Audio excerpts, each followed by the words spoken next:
Que Vida a Vida está de volta e hoje nós estamos de uma maneira inusitada. Nós estamos aqui no gabinete de um dos melhores prefeitos da Grande Vitória. Eu me ouso a dizer o melhor prefeito da Grande Vitória.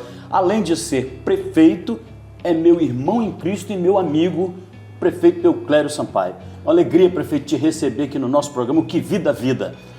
A alegria é minha, é um prazer muito grande, pastor Alcemir Pantaleão, estar aqui no Que Vida a Vida, recebendo ainda mais você, que é meu amigo, meu parceiro, há mais de 25 anos.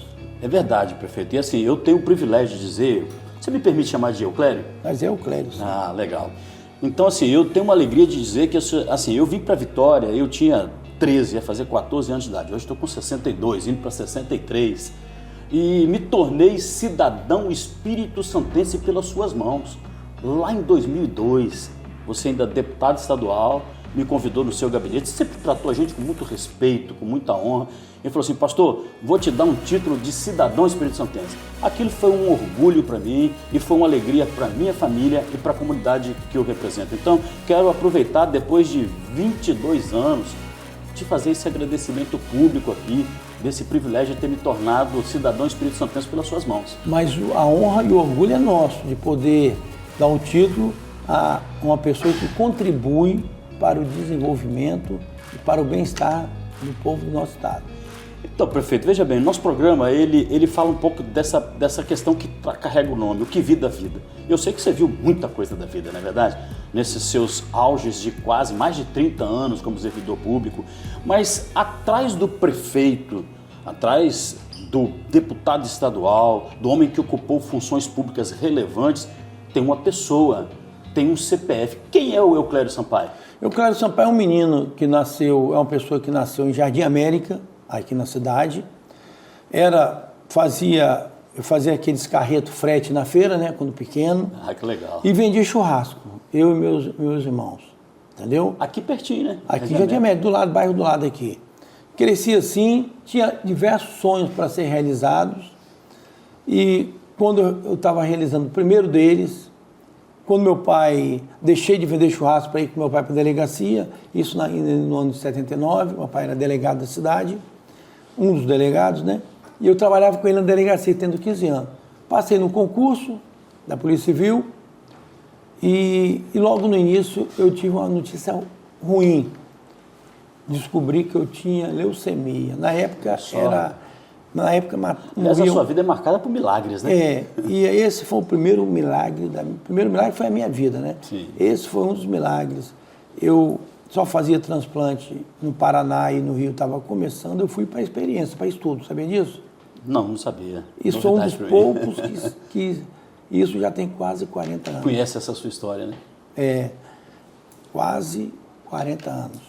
E eu estou vivo aqui. Tinha pedido a Deus na época para me dar mais 5 anos de vida, você acredita? Acredito. E já me deu quase 40.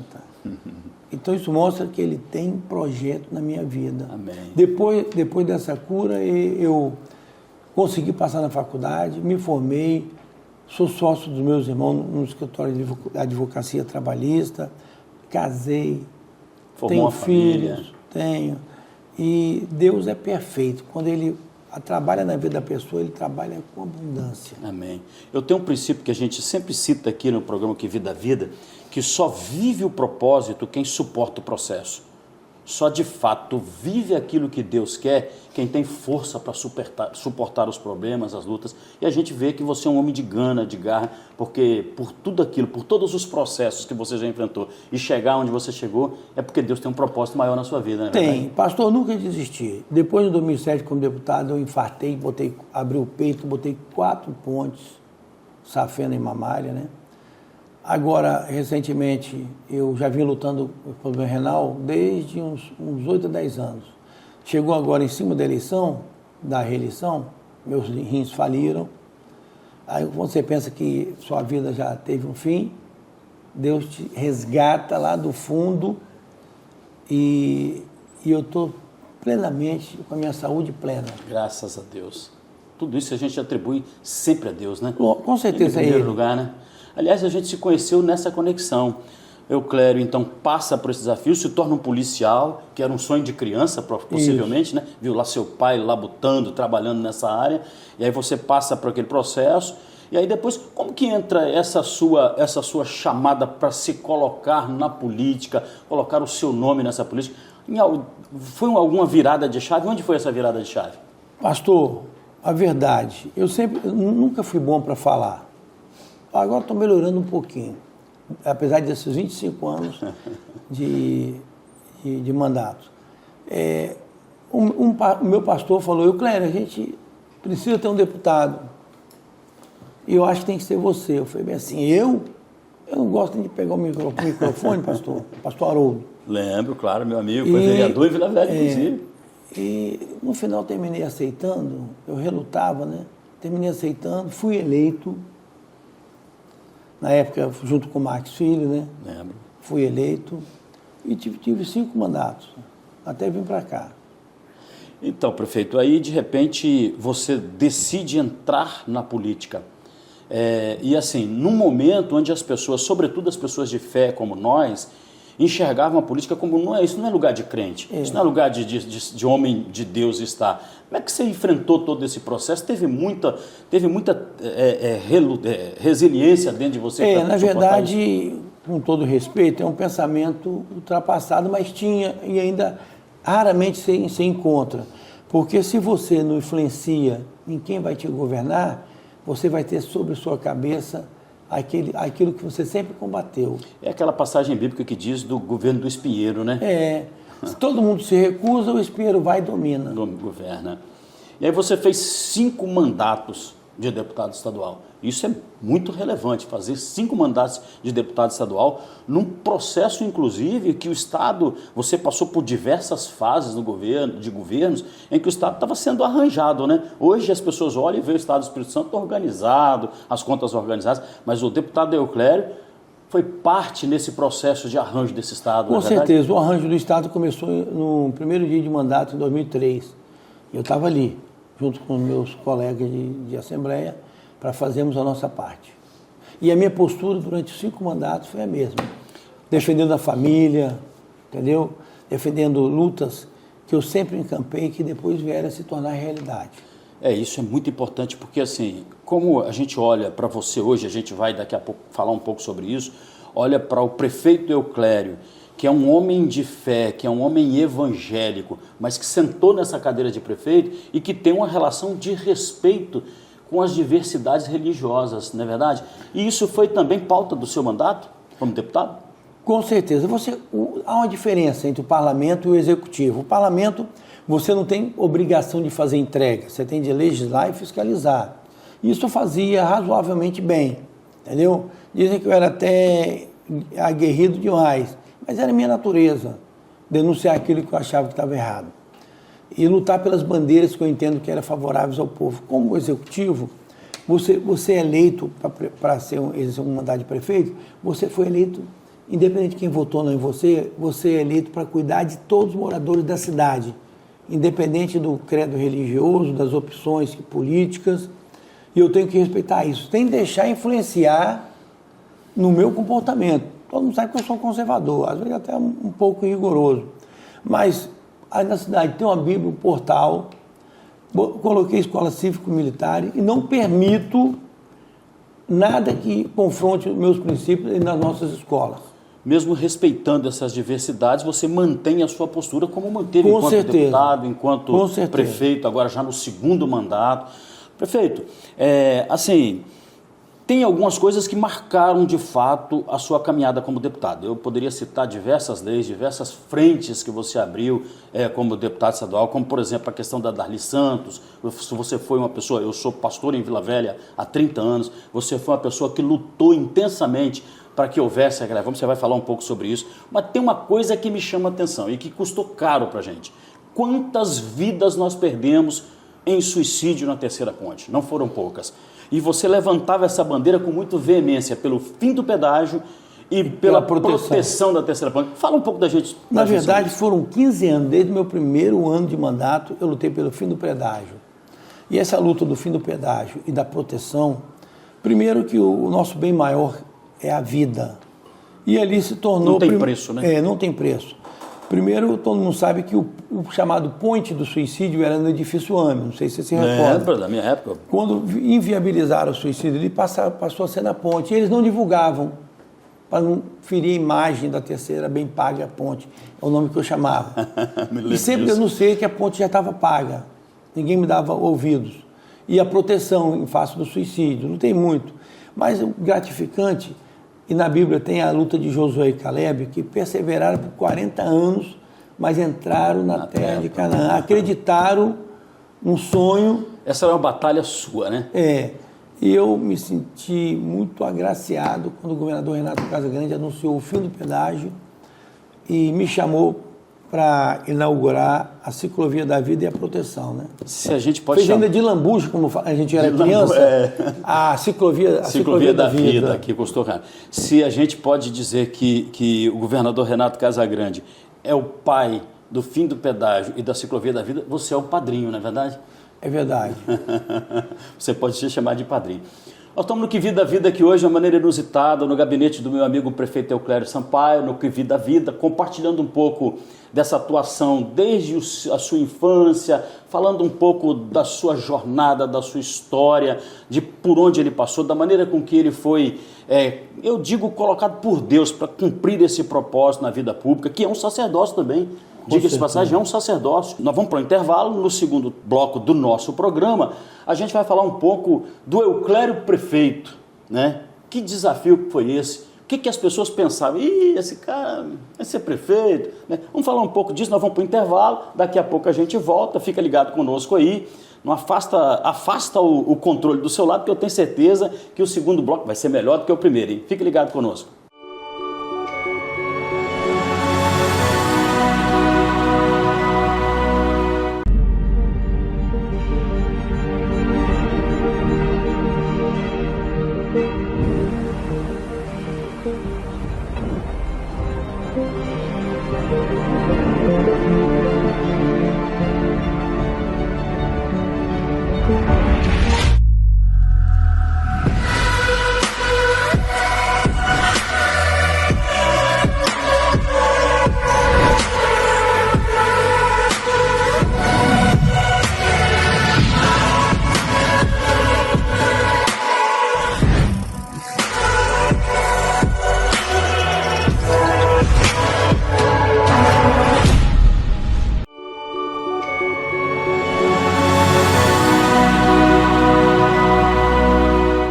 A vida está de volta e hoje nós estamos de uma maneira inusitada, né? Nós estamos aqui no gabinete do prefeito de Cariacica, meu amigo Euclério Sampaio, e nós tivemos um bom bate-papo aqui no primeiro bloco, onde a gente falou um pouco da vida pessoal, ele abriu o coração, né, de todos os processos pelos quais ele enfrentou, né? Talvez você o veja aqui sentado na cadeira de prefeito, andando pela cidade, não conhece o que está por trás desta pessoa, que é um ser humano como você, como eu, que enfrenta desafios pessoais, coletivos, mas que se doou a sua vida pela causa pública.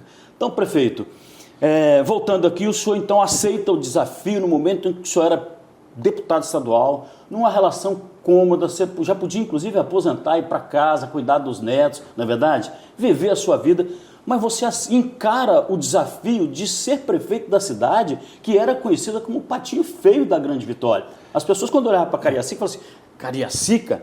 E quando as pessoas, o mundo político, fala assim, qual vai ser o desafio do Euclério? Se ele for prefeito, como é que ele vai agir? Porque era uma incógnita. Como é que foi isso? Fala um pouco dessa questão. Na verdade, quando alguém sugeriu, foi até o Messias Donato, era meu assessor. Excelente deputado. Ele falou bem assim, rapaz, está na hora de você ser candidato a prefeito. Eu estava saindo do gabinete nessa época, eu falei, Messias, eu estou tranquilo. Aí fui saindo, ele foi atrás de mim, insistindo, eu falei, fazer o seguinte, se eu botar no meu coração, eu sou candidato, tá bom? Entrei no elevador e desci. E não botou mesmo. Olha só. Vim disputar com 14. O único nascido em Cariacica. E eles me batiam porque eu era forasteiro, não era daqui. Estrangeiro. Eu não era. Qual é o menino, você mora num lugar, um menino pobre, quando você ganha um dinheiro, você faz o quê? Vai para um apartamento para da praia, né? Sim, sim. Mas aqui eu durmo num apartamento, no quarto que eu nasci, minha mãe me ganhou. Amém. Você acredita nisso? Acredito, claro. Eu sou muito saudosista, entendeu? E confesso para você que quando eu fui eleito, eu era o último nas pesquisas. Deus, quando faz o trabalho, faz com excelência, você sabe disso. Sim, com certeza. E quando eu fui eleito, eu fiquei uma semana sem dormir, porque a cidade estava destruída. E é um enorme desafio, né? Porque as contas não fechavam, né, prefeito? Não, a arrecadação era baixa, as empresas indo embora. Aqui você sabe que é uma cidade com a maior inadimplência de IPTU do Estado. Mas o maior desafio é levantar a autoestima do povo da cidade. A minha vantagem é que eu nasci aqui, cresci aqui, Alcemir, e eu sabia do que foi prometido para o povo e não foi cumprido. A começar pela autoestima, que quando eu era novo, rapazinho, eu saía para visitar os municípios, né, festa, negócio de namorar, tinha 18, 20 anos. Falava que era de Cariacica? Não, só falava que era de Vitória. Eu tirava a placa, não emplacava o carro aqui. Olha só. Então eu tinha que mudar esse pensamento a começar por mim, Sim, concorda? concordo plenamente. Ninguém vai querer transformar a cabeça de uma Nenhuma pessoa... mudança começa externamente se ela não começar internamente. Na gente. Conversei com o Renato, falei, Renato, você tem que sentar comigo na cadeira de prefeito, porque a cidade não tem dinheiro para nada. Hoje, essa inadimplência de quase 80% já caiu para 50% ou para menos um pouquinho. O povo está acreditando. Buscamos quase... levantou a autoestima do povo. Investimos nesses 4 anos, quase 5 anos, quase 2 bilhões de reais, um investimento que a cidade nunca teve. E sabia as obras prioritárias, que era a Orla, que era a Avenida América, que era mais creche, tá? A déficit ainda é muito grande, mas estamos construindo creches. Esse ano são em torno de 8 que nós vamos começar a construir, unidade de saúde, investimos em tudo. Implantamos a guarda municipal, a cidade melhorou muito. Mas quando a cidade melhora, as condições de vida, o povo passa a ser mais exigente. Os desafios aumentam também. E o povo passa a ser mais exigente. Quando não tinha nada, tudo bem. Então, é gostoso você chegar no bairro, as pessoas humildes, e me pedir, faz minha rua, faz minha escadaria. É gratificante isso. É gratificante, é gostoso. E você poder fazer. Ou se eu não posso fazer, eu mando fazer, depois eu me viro. Agora, deixa eu te fazer uma pergunta. Hoje, querendo ou não, o Euclério, ele tornou-se um político representativo e respeitado no estado do Espírito Santo, né? Onde quer que você estiver. Prefeito de Cariacica, Euclério Sampaio, não, eu conheço, aquele que chega na prefeitura 4h30, 5 horas da manhã, aquele que trabalha de fato, que está lá, que tem amor pelo que faz. Aliás, você tem um chavão aí, quem ama, cuida. Aquele que ama a cidade e por amar a cidade ele cuida. Fala para mim, como é que é o segredo de alcançar um protagonismo dessa forma? É você procurar fazer o bem. Eu, em vez de arrumar briga, eu tentei unir todo mundo. A minoria que não está nesse projeto é que não ama a cidade, que é um interesse pessoal de um grupo que quer voltar para dilapidar a cidade. Eu quero fazer o bem para a população. E investimos aqui, fizemos em 4 o que não foi feito nos últimos 40 anos. E é verdade. Eu creio. Qual o governo anterior que fez obra estruturante como nós fizemos? Agora, tem uma coisa interessante e a gente deve reconhecer, que é a questão do diálogo, da interlocução. E você foi professor nisso, né? Nesse diálogo, nessa interlocução, sobretudo com o governo do Estado. Você, ao invés de construir muros, você levantou pontes. Isso aí. Não é verdade? E hoje eu tenho um governador mais presente do que nunca na cidade, me ajuda em tudo, o Renato e o Ricardo.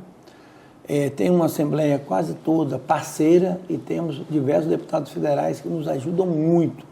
Se eu fosse aqui para arrumar briga, a cidade estava desse jeito? De forma alguma. Aliás, em nenhuma área da vida, né? Você não vê guerra construir nada, é só morte e ódio. Exatamente. Então você tem que trabalhar com diálogo.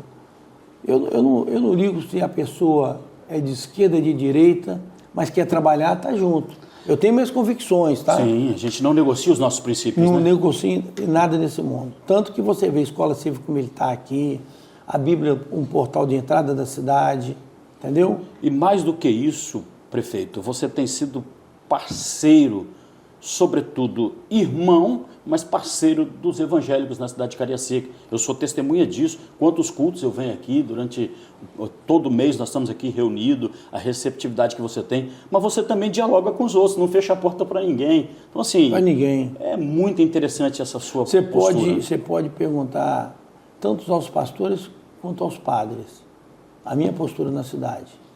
Eu sou prefeito de todos e procuro ajudar a todos. É assim que a cidade desenvolve. As pessoas carregam um lema aí que, para mim, ele encaixa perfeitamente no seu perfil, que é a questão do Deus, pátria e família. Eu vejo isso assim, escrito nos umbrais da sua vida. Primeiro, tudo que eu faço aqui, eu coloco Deus em primeiro lugar.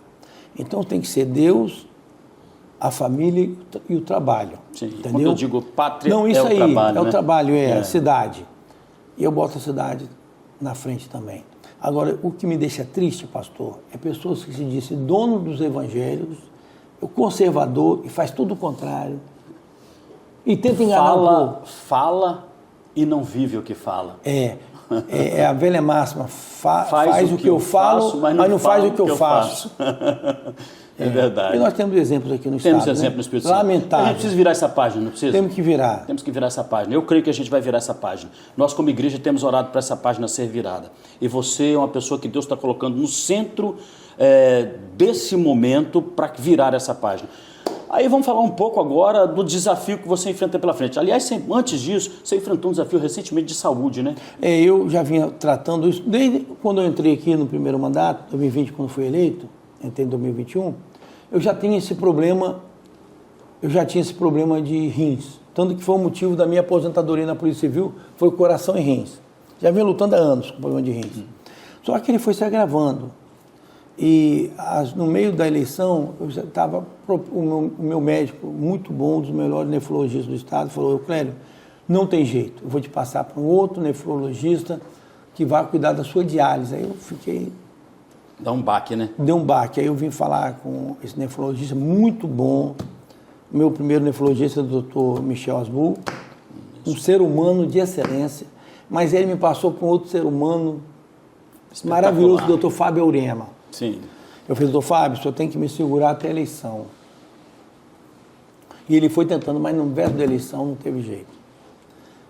Eu peguei uma pneumonia e meus rins faliram de vez, os dois. Os dois.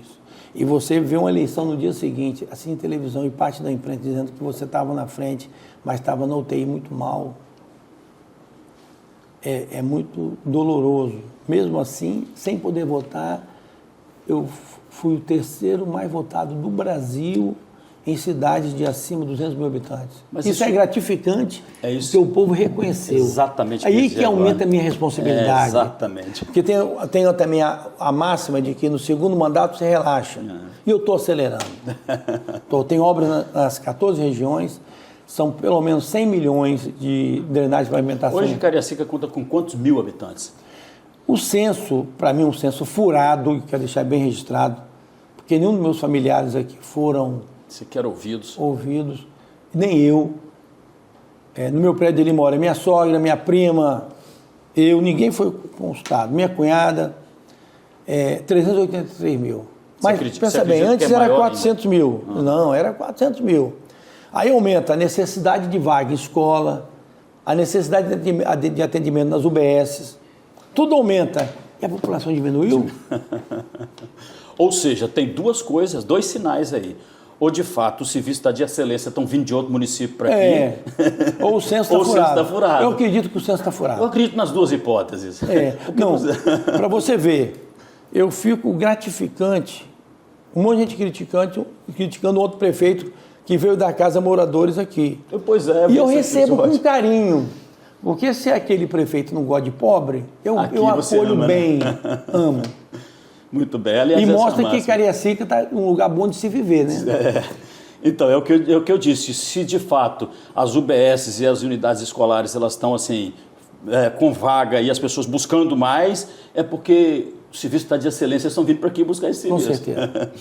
Prefeito, eu disse aqui que você poderia pendurar sua chuteira, ir para casa, viver a sua vida. Do ponto de vista familiar, você tem uma família estruturada, né? Você tem uma vida também estruturada, tem lá os seus irmãos como parceiros do ponto de vista profissional. E aí, de repente, você resolve se doar a sua vida para servir ao próximo. Como é que você encarou essa questão do teu irmão doar para você os seus rins? Nós que somos pessoas de fé e que entendemos que o Senhor Jesus se doou por nós. Deixa eu te falar. Eu tive dificuldade porque eles brigaram entre eles para ser o doador. Porque o João, mais velho, já tinha sido meu doador de medula quando eu tive câncer. E o Antônio queria ser o doador, que era o abaixo de mim. É João, dos homens, João, eu e Antônio, Joaquim, aí vem Gabriel, Rafael e Gabriel. E ele queria, ele arranjou até um problema com o médico. Eu falei, Antônio, você não me cria problema não, eu preciso do médico fazer o transplante. E ele, não, tem que ser eu o doador, mas o médico... Tinha que ser compatível, né? Não, todos eram compatíveis? Eu acredito que sim, mas o médico queria pegar o rins mais conservado. Jovem, E o doador, para você ter uma ideia, é filho é meu irmão pai de pai, e eu criei com meu filho, você acredita? Olha que legal, rapaz. Os dois mais novos, Que né? legal. Meu pai morreu, criei os dois. Até tomarem idade, né? Hoje são formados, são advogados, e ele fez... Você não pode doar os rins ou qualquer órgão vivo com menos de 30 anos. Você sabe disso? Sim, sim. E ele fez 30 anos, 2 meses antes de fazer o transplante. Deus é perfeito. Amém.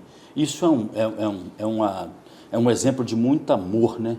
De muita entrega. Assim, família muito unida, família de italiano. Aliás, família é tudo, né? É. Família é a base de tudo.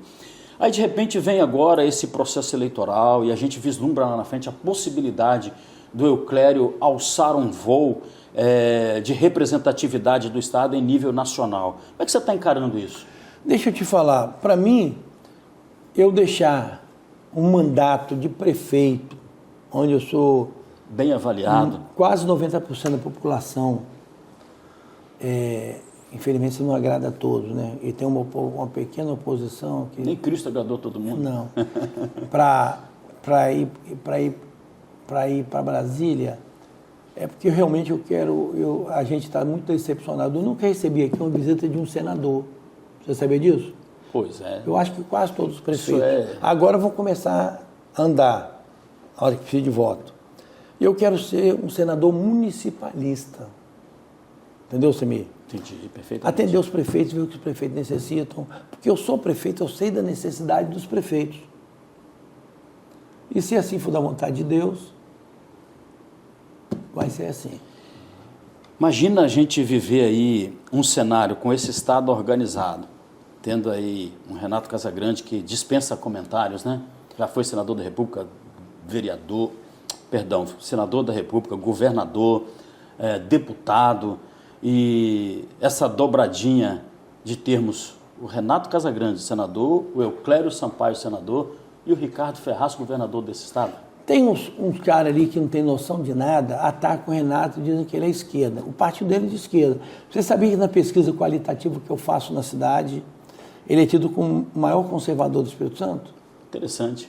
Você vê as postagens do Renato, só vê ele em igreja com a esposa, ele brincando com os netinhos e ele trabalhando. Eu acordo de manhã, 4 horas, ele já está online.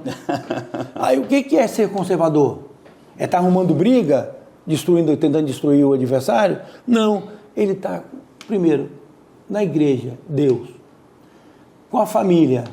Só vi você ver ele com a esposa, com a mãe e com os netos. E o terceiro é o homem que mais trabalha. Eu queria ter 50% da força de trabalho dele. Rapaz, o homem é uma máquina. Você acredita na possibilidade de fato, essa construção se consolidar e a gente viver esse ambiente desse arranjo político, ter você no Senado, Ricardo, governador do Estado? Eu acredito porque o Estado não pode retroceder. Não que os outros pré-candidatos tenham alguma mácula na questão de honradez. Não é isso, não. Você, para construir um município, um Estado, você tem que abraçar todo mundo. Não pode haver separação. Você optar por só quem é extremista de direita ou só extremista de esquerda. E hoje, o mais qualificado e mais preparado chama-se Ricardo Ferraz para o governo. Já passou por isso tudo. E eu vejo aí pessoas que já foram importantes no Estado, ainda são. Trabalhar para Ricardo perder. E quem perde não é Ricardo, não. Quem perde é o Espírito Santo. Concordo contigo. Não está pensando no que pode acontecer no futuro. Você está entendendo? Eu fico triste com isso. Nós temos um exemplo aí de uma grande liderança do Estado incentivando outras candidaturas para que o Ricardo não vença. Política. Só por picuinha política. O nosso interesse pessoal, pastor Samir, não pode se sobrepor ao interesse de um município, de um Estado. daqueles que necessitam do poder público. Muito bem. Que Vida a Vida teve o privilégio de estar aqui no gabinete do meu amigo, prefeito Euclério Sampaio. Falamos um pouco da sua vida pessoal, um pouco dos seus mandatos de deputado estadual e falamos também do desafio que está à frente para que Euclério, ele de fato enfrente na perspectiva de entender que ele está vivendo o propósito de Deus. Uma alegria te receber aqui, prefeito. Muito bom poder estar aqui contigo. Te agradeço, por abrir as portas do seu gabinete para receber o Que Vida a Vida. Você fica à vontade para se despedir aí do nosso povo. Eu que agradeço aos nossos ouvintes, telespectadores, a você, Alcemir, que é um amigo de longa data, pela essa oportunidade, e a Rede TV, tá bom? Estamos aqui de portas abertas para fazer aquilo que for melhor para o nosso povo.